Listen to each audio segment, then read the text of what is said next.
All right, is there any additions to the agenda tonight, gentlemen? We approve the agenda as presented. Second. All those in favor? Aye. All right. Announcements. The public participation policy applies to all selectmen's meetings. A copy of it is on the back of each agenda posted in this meeting room and on our website. The town clerk tax collector's office will be closed Wednesday, September 7th, 2022 to attend the tax collector's 83rd annual conference. Alton Town Clerk and Tax Collector's Office will be closed due to the state primary election held at St. Catherine's Drexel Church. The Alton Town Clerk and Tax Collector's Office will be closed on Tuesday, September 13th, 2022. Move right on to public input. Seeing none. Appointments. Timothy Pello, intersection of Route 28 and Old Wolfboro Road.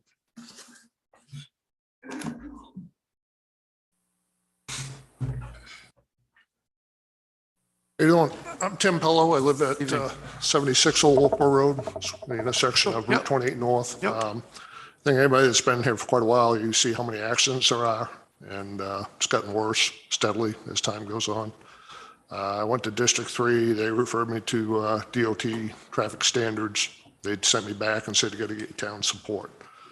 So I'd just like support if you could present to the state to do a traffic study, to do safety improvements, possibly lower the speed limit. I'm not saying that'll be the fix, but it's 55 through there right now, and people are doing 65, 70. And first thing that happens, as soon as they crest the hill, somebody's pulling out and they're laying on the horn. Of course, they could be putting their foot on the brake instead.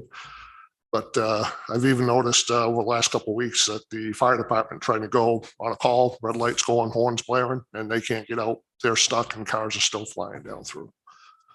So, you know, whether they can put in flashy old lights, I mean, that's up to them. They're the professionals. And but I just don't want to see somebody get hurt really bad or killed or, you know, very dangerous intersection. Definitely. Yep. Yeah, I think that's definitely something we can have Ryan look into to see if we can figure out a plan to try to do something up there. I mean, I don't know where we stand as far as DOT, but we can definitely, with the board's wishes, we can definitely put our recommendation in to see what can be done to alleviate the problem a little bit, at least get people to slow down anyway. And traffic standards just said had the town contact them with their support, and they should be able to look at it. So, did they have any suggestions other than just having support from the council? No, last couple of accidents have been out there, and you know, I started the process because, like I said, there's been more, and everybody asks, you know, can't get it changed locally, but if you get the support locally, then maybe the state can do something, whether it be a flashing yellow light or whatever they come up with. I mean, they're the professionals. All right. Well, I guess if you gentlemen aren't opposed, we can have Ryan draft up a letter to DOT and see if there's anything we can. Absolutely. We can handle it similar to East Side Drive. I'm sorry, Bob, I can't. We can handle it similar to East Side Drive. Sure. Yeah. At least get the ball rolling for and see what we can do. Yeah, DOT's protocol would be is we would send a letter of support in, Yes. supporting the issue at hand, and then their traffic study standards will go out. They'll look at the intersection, they'll look at statistical data, and then get back to us with what they're thinking as far as recommendations go. And That sounds good. That's I think that's absolutely. All a good right. idea. Thanks for taking the Thank you, time. sir. Thank you Appreciate very it, much. Tim. Appreciate it. Tim, do you have a contact person over at DOT that you were talking to? I can send it to Yeah, if you can get that to me, that'd be great. Have a good evening. Thank you.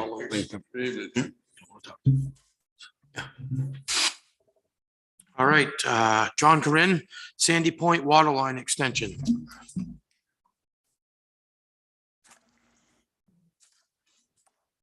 Good evening. Good evening, Mr. Chairman and members of the board. John Cronin, I'm an attorney from Manchester, been working with the Ouellette family who are with us this evening in connection with Sandy Point, who you all know about the facility there. Probably a year and a half or so ago, where the market was moving along pretty briskly. They had a lot of interest in it to sell it and gave it some consideration, long, hard thought, where it's been a legacy property for so many years. a number of people were interested in it. A couple of people stepped up, wanted to put it under agreement, and they had significant experience developing properties around the lake. I don't know if you've been to Center Harbor recently, but there's one over in the town line there, Center Harbor in Molten Borough, that they did in smaller scale, but similar, an old cottage cabin community that they repurposed, came out great, and they're doing one now over in Paugus Bay. So they took a look at it, and they backed out because of water and sewer concerns. Another lake experienced person looked at it, and again, the issue was septic and water, which was really not a surprise to us or the family. We knew that the improvements were dated, and part of the goal was you take this, trying to keep its heritage and make the infrastructure a lot better than it was. I met with DES several times on their rulemaking. They have a provision in their rules which says that although you can take one of these prior non-conforming properties and run them forever the way that they are, provided that there's no failure, you can't convert them to condominiums unless you bring it up to the existing standards for septic today.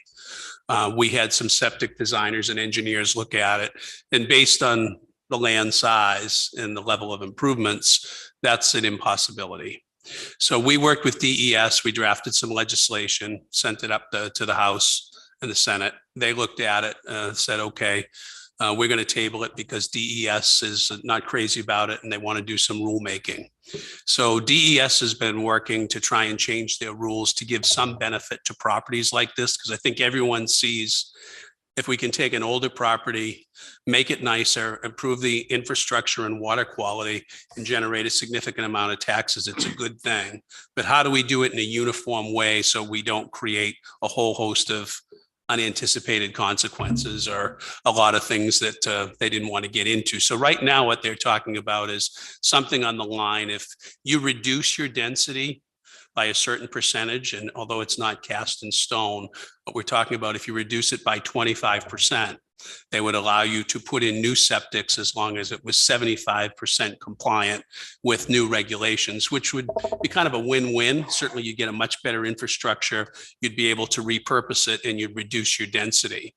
In the package that I sent you, I sent one of the draft, just conceptual plans that one of these interested parties put together, and it's roughly 35 to 40 of these two-level, relatively small, on the same footprint of the cottages.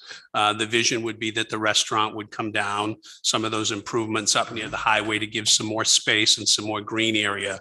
And we recognize that if we can solve the water and sewer problem, there'd be some work to do probably with your ZBA and definitely your planning board and get through it. So rather than keep it on the market and have the same people or same problems arise, I said, why don't we try and tackle the water problem? We've got DES working on the sewer problem.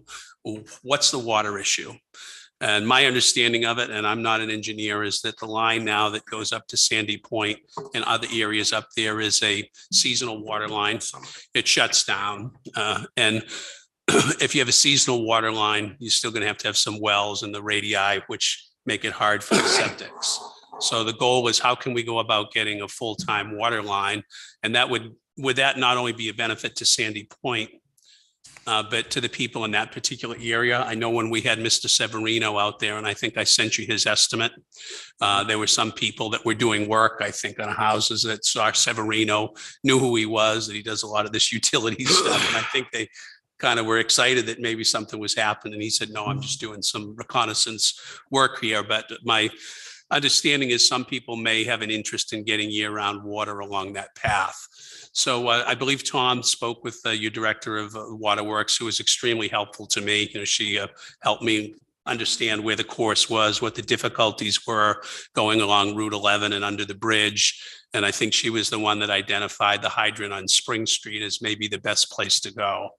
So we asked Tom to do some preliminary numbers, and it's $1.5 million is what his estimate is. And again, it's a starting point.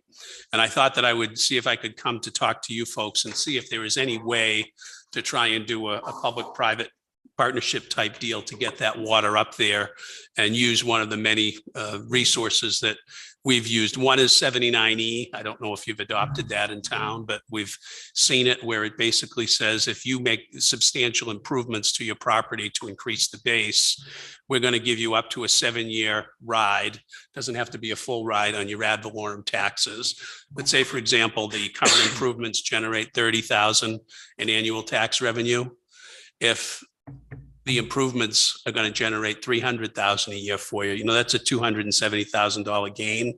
You take some of that money to pay off, whether it's a note or a bond or the private cost to do it. Other opportunities are TIFs, the Tax Incremental Financing District, where you basically take some tax money from that area to pay a bond. And I understand, and I put an article in there, I have no personal knowledge of that grant, but with the CARES money that's floating around, the federal government seems to have a money machine someplace, and some of it's made its way to New Hampshire. And I see that they were giving some grants out for water line extensions. So I'm just here to kind of get a sense of whether I should continue on this path to see if we can try and make this work and get something more concrete. Is it something you would be willing to support or interested in supporting? And what else would you need to see before we got to a decision point?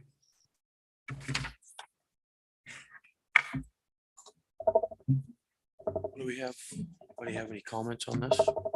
Sure. Yes, sir. To say, we've listened to the presentation this evening. Yep. I have no comments to make, as Mr. Cronin is an attorney, and I don't believe our attorney has gotten involved yet in this, which he will if we proceed.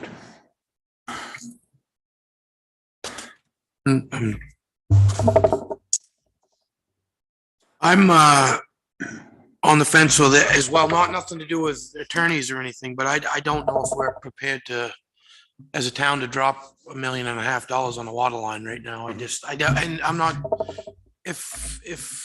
and I don't know if I speak for the whole group, but I think that if there was maybe some,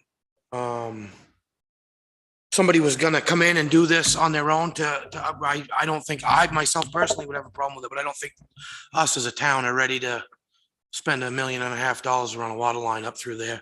Okay. For First of all, everybody else stands. we'd have to get general consensus, Correct. consensus of the general public, Yeah, towns, taxpayers, if they'd be even interested in That'd be a town venture, meeting, John meeting. and even meeting. having a venture into this. Yeah, I presume that would be the case. And I don't think the ask is for you folks or the taxpayers to fund it out of your regular budget or your CIP, but to say, look, at if we can create value, and if we're increasing your base by 10 times without putting any additional burdens on you, would there be an opportunity to take some of that revenue to help pay Right. for it?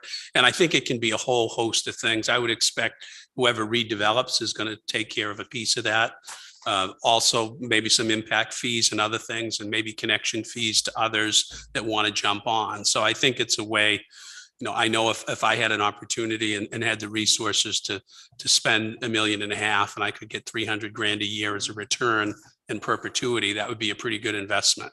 So our water system isn't based off off all the taxpayers. It's only based off the ratepayers. So you're kind of gonna end up, no, good point. you know what I'm saying? So you're gonna have people going, well, this isn't doing anything for us except for it costing us money. So I'm not sure how that'll all play out as far as. Correct. So if I keep working at it and understand that you may want council or others to take a look at it, we're looking, March comes around all too fast every year. And I know you start probably working on warrants in the fall. Would there be any way or any person or committee that you would suggest I work with, maybe to try and get something together for you to take a look at again? I certainly wouldn't want to get ahead of my skis and get in front of you guys, but I'd like to keep working at it and see if there's a way that maybe I can fine tune it so it makes some economic sense for the ratepayers. Is there any reason why a developer wouldn't want to do it themselves where they can recoup up to 75% of the cost of the project? No, I think they would, but I think the the problem with it in terms of time, when they come in and look at it and you're confronted with water and DES and you don't have a roadmap for a solution. So if I had a solution with the course and the specifications and the costs laid out, I think they would be willing to bear some of that. Well, I just know that I think by state law, if I'm not mistaken, I'm not attorney, but when our school did it, the school was entitled to recoup up to 75% of the cost if they took a water main all the way out to Prospect Mountain High School from anybody that wanted to hook up to it. They could recoup up to 75% of the costs. I would think if a developer was willing to put out that much money, because I'm sure they're going to put out more than 1.5 million for the property and what they're going to get in return for the new properties, that would be, to me, would be more feasible for them to pay for this project than the water users. You're talking about at most 750 water users that are year round and summertime. The water users now are just coming off a note from a new well that we put in 20 years ago. I think our last payment, according to the water superintendent last week, 2 weeks ago, the final payment was coming due on that. Me as a water user, I have to tell you, I'm glad to see that go away. It's been a long time. I was involved with the new well myself as a water commissioner. But this would add quite a burden on the water users. It would not go on the taxpayers. The only thing the taxpayers would see out of this is the water that the town buildings use. So the water users themselves, and I'm going to say roughly, and I didn't do all the math, but I'm going to say it's going to end up costing water users every quarter for 25 years, roughly $200 extra a quarter along with their water bill. That'd be a substantial amount if it's based on 1.5, but you're saying possibly it's not. Yeah. But for a small system, that's quite a bit for us water users. That's all. Yeah, that's a great idea on the state building aid. I tried to pursue that, and you're correct. It is a 75%, but it's limited to schools. DES also has money for water lane extensions, grant money, which is free, but they will not provide it unless it's for an emergency. Out in West Wyndham recently, they had I don't know if it was PFAS or something else in some of the wells, and they funded that. So they're reserving their funding for that. So if there's any other opportunities that you think of that I'm not aware of, well, let me know, or if you can send them to the water department. They've been great about keeping me informed, but I'll keep working at it. I'm sensitive to the cost. There's no intent here to burden anyone. Our hope is maybe we can find a way that it makes economic sense for everyone and takes a really nice asset and makes it better. Okay. So I thank you for giving me the time to come in and explain where we're at, and I'll try and keep you folks in the loop. Thank you very much. Thank you. Appreciate it. Thank you.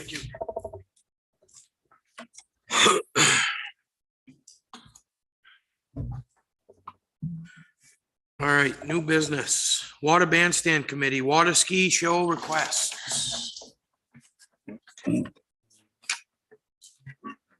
There's movement.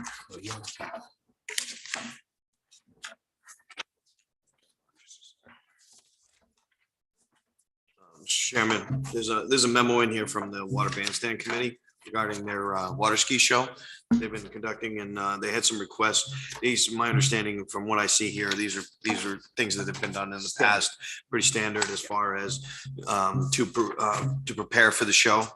They want to reserve the ramp dock from 12 to 5 p.m. Reserve one finger dock, both sides, the one next to the Shibley's dock.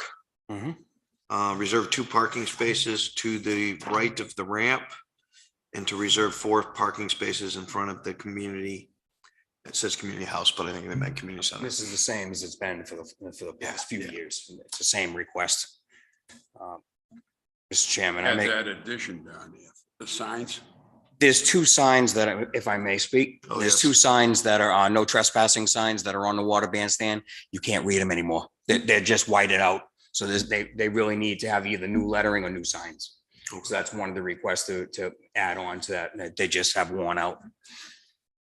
So The only question I got for you, Paul, when they reserve the ramp dock, do you close the ramp down too at that point? yes, You do. Okay. I It just does. wanted to make sure. Okay. Because they didn't really state closing the ramp. yes, they closes the ramp. They close the ramp down in that time period. No, and that's fine with me. I have no problem. I just wanted to make sure it included that. That's all. So the intent with the no trespassing signs, just so I'm clear, would that be, are those town signs, or is that the committee that got those signs? Those are town signs. Okay. Because those are selectmen signs. Okay. Are they, do you know if they were metal? They were originally? metal. They were metal? They're metal, and they had the reflective lettering on them. And right now, they're so hard to read because the lettering is just worn right off. There was one on each side, inside on the posts. Yeah. Okay. Yep. Mr. Chairman, I make a motion to approve the request from the Water Bandstand Committee for the water ski show and the no trespassing signs. I'll second it. All those in favor? Aye. Aye. All right. DPW, equipment accessories purchase.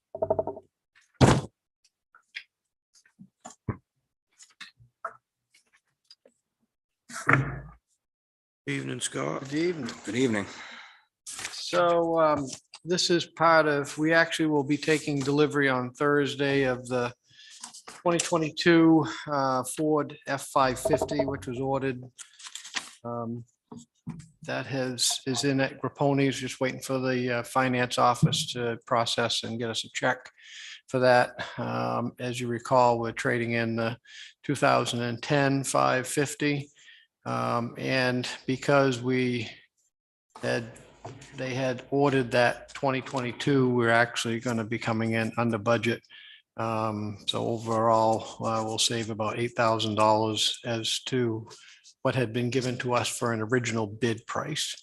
So that's the good news. So in speaking with the head mechanic, there is some accessory items that are needed to outfit this truck so that it will be set up to accept the 10-foot Fisher plow, which was purchased, I think in 2020, had been on the Dodge truck that had been purchased. We pulled that off and we put the plow and wing set up on it, but retained and kept that equipment. So we need to have new push plates, wiring harness, and for that, as well as having a wiring harness for the Polycaster Fisher spreader, which will transition and go into that as well. So that is the, we received a quote from Alton Motorsports, and I would like to make the recommendation to go ahead along with that and pull that money from the capital reserve fund for highway equipment. Mr. Chairman, I make a motion to approve $2,631 from the Highway Equipment CRF Fund for the purchase of the wiring harnesses for the plow and sander. I'll second. All those in favor? Aye. Aye. Thank you. Thank you. All right. Next up, Scott, DPW mower purchase. So when I was in last month on the mower purchase, we went back to order the mower and 10% increase in the mower cost. So I've put together here a memo which reflects that increase, which is approximately 500 or just shy of $500. It's 400 or 420 some odd dollars there difference. Staying with the same situation, it's still the preferred mower that had been recommended by the cemetery sexton as well for that, and is within $100 of the other quote that we had from MB Tractor for a different make and model. So ask the board for their consideration and amending or rescinding the previous action and going forward with the new dollar amount, which has been locked in. I did tell them that I would be before the board tonight, and they said that the price would hold for that period of time. Chairman? What's this, what is the price increase? What is it? $420. Oh, no, I mean, what's it for? Is it because of times and Yeah. availability? Time, 451. 5-week delivery, everything's being 451. ordered. Seems like it's the same Said 420. situation as cars. In that I didn't do the situation math. there. They're territorial, so in other words, in order to buy a John Deere for us, in order to get the government incentive, we need to go through the folks there at United Ag and Turf. So versus going and walking into a other 451. John Deere place. I believe the difference is 451.30, if I'm not 451, mistaken. 5130, yeah. Mr. Chairman, I like the motion. Well, just discussion. I don't think need to redo the original motion, I wouldn't believe, but I would like to make a motion to approve an extra $451.30 to United AG and Turf of Pembroke for the John Deere X350 due to the 10% increase after we awarded the bid. I'll second Second. that. All those in favor? Aye. Aye. Thank you very much. Thank you. Thank you. Selectmen's reports, Mr. Holt, Mr. Wentworth, No, sir, nothing. Mr. Larchell. Yes, just a few things. The next master plan meeting will be Wednesday, August 17th. Still working on finalizing chapters 4, 5, and 6 to present again to the planning board. Working with Tara Bamford, and the committee's been working very hard on that. So like I said, the next meeting is August 17th. Will be at 4 p.m. if anyone is interested in attending. The next alternative housing meeting will be August 22nd at 6 p.m. We've met once and we'll be meeting again, going over various items for housing alternatives. The first ZAC meeting will be on August 23rd at 6 p.m. And the ZBA met on August 4th. We had 7 cases. We had we had 3 variances and 3 special exceptions and 1 equitable waiver of dimension. All were approved. And that's all I have right now. Perfect, thank you. I have nothing. So that being said, town administrator reports. Okay. I just have a few things for you gentlemen tonight. First of all is next meeting schedule in September falls on Labor Day. So given the holiday, we're gonna adjust our meeting date for that first one. Unfortunately, the meeting room has been claimed and occupied by other committees and boards the 6th, 7th, and 8th, which is 3 days into that first week. So we can do a couple of different things. We can either push it out later in the week, or if you gentlemen have no objections, what we could do is swap from the 1st and 3rd and go to the 2nd and the 4th Monday of that month of September. That's fine. Fine. So, I think that's fine. so the 2nd and the 4th would be September 12th and September 26th. 12th. The 12th and the 26th. September.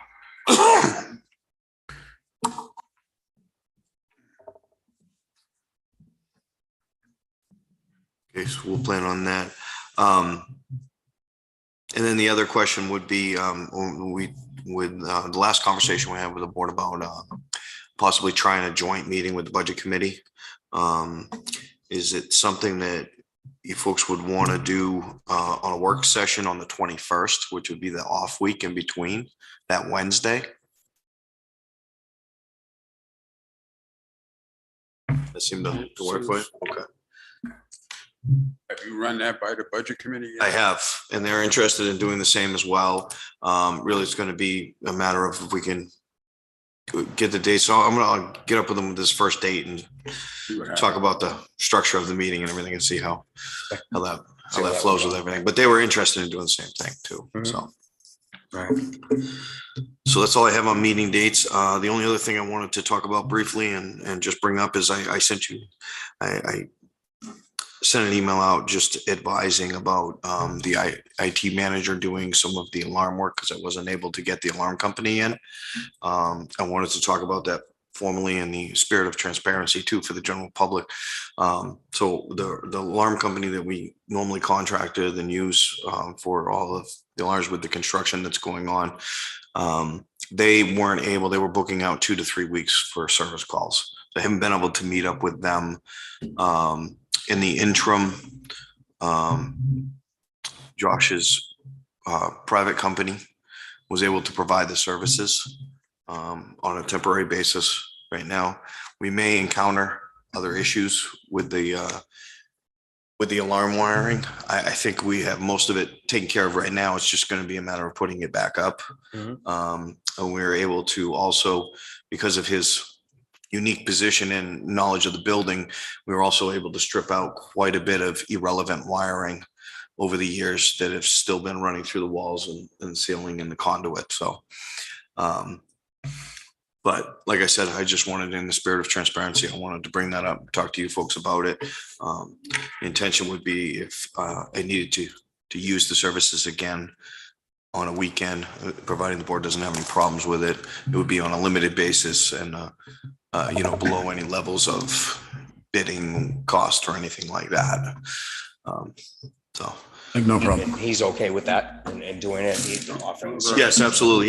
He's fine with offering the services. We just obviously want to make sure that it's transparent, that it's not at, problem. off hours or on the weekend, that he's able to provide those services, and he actually Great. has another employee that helps during that time period too, so it can work twice as fast. That's fine. All right, and then the last thing, the only other thing I had was just a quick update for you guys as far as you could probably tell when you walked in, the framing, the demolition portion of the section of the balcony has been finished. They've put the LVL framing in, decked over. The bleachers have been pulled out to reveal the structure beneath. So we will be moving forward with a game plan to make those levels usable and functionable, and bring a lot of the long-term storage and filing to that level. I think it's looking good.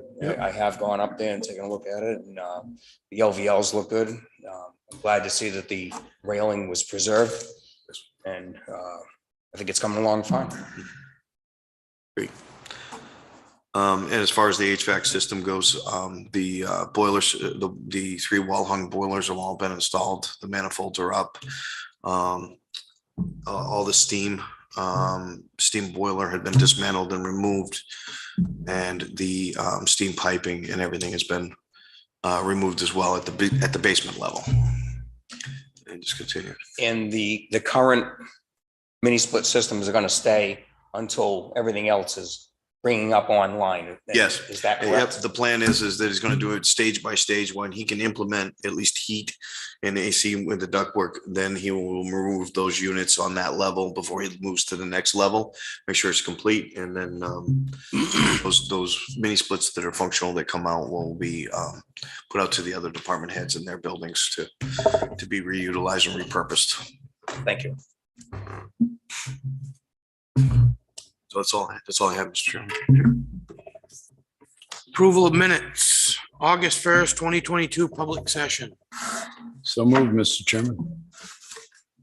Second, Second. all those in favor? Aye. August 1st, 2022, non-public. So moved, Mr. Chairman.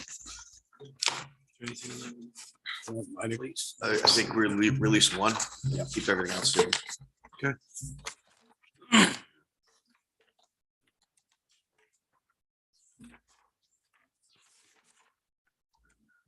Release number 1. I'll make a motion, we release number 1 and keep everything else sealed. second. All those in favor? Aye. Aye. All right. Can I get a motion for the consent agenda? So moved. Second? Second. Oops, sorry. Oh, I'm sorry. Yes, I thought you were asking first. All those in favor? Aye. Aye. Aye. All right. Public input.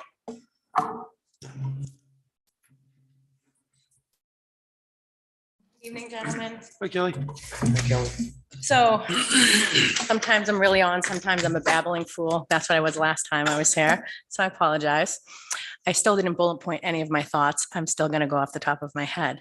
And it still doesn't matter because you guys voted already. But when you were last in session speaking about employee raises and we talked about COLA, and it's something you can look at every year. And I know employee retention is obviously important, especially in today's day and age. But I believe we opted with up to 6%. And I just want to keep in mind that our teachers who had to fight tooth and nail only got 4%. We lost a lot of good teachers over the last couple of years, and they have done a lot and above and beyond over the last few years. And I just wanted to throw that out there because employee retention is very important, but it's also important to be fair across the board. And then I just want to thank everybody for coming out on Saturday. It was a fun day. To have almost everybody present, it was really great, and we appreciate it. The ABA appreciates it, so thank you. Thank you. It was a pretty short meeting, at least for me, so that's pretty good. You might be breaking a record.